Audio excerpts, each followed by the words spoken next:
Well, it's here at last.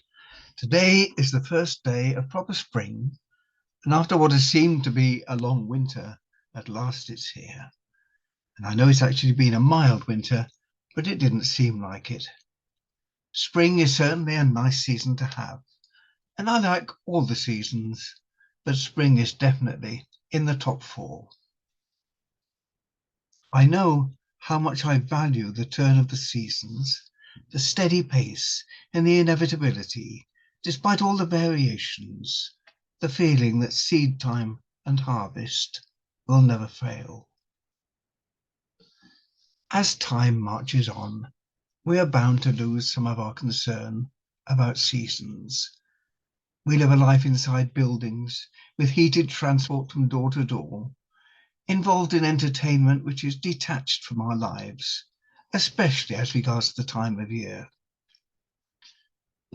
Now, I'm inclined to regret this, but I know it's only too easy to decide that this is fundamentally wrong, and that men and women can only live healthy and happy lives if they have a strong sense of living in nature, surrounded by the gentle stroll of the four seasons.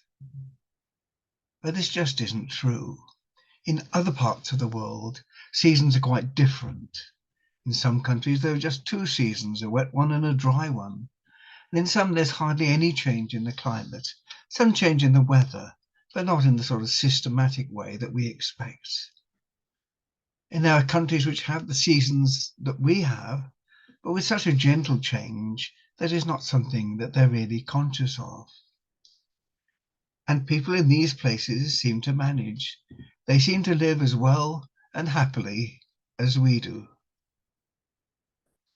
Seasons may change due to climate change or just to the more indoor life we lead, but we will still find ways to make a life with its own resonances, even if they're not the resonances that we're used to.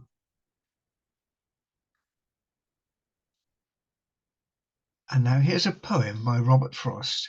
It is called A Prayer in Spring.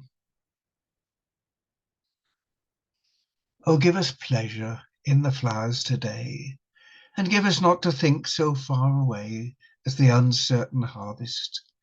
Keep us here, all simply, in the springing of the year. Oh, give us pleasure in the orchard white, like nothing else by day, like ghosts by night.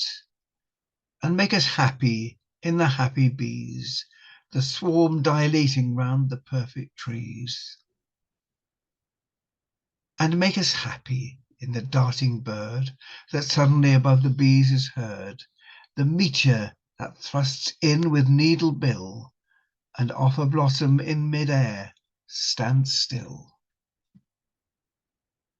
For this is love, and nothing else is love, to which it is reserved for God above to sanctify to what far ends he will, but which it only needs that we fulfill.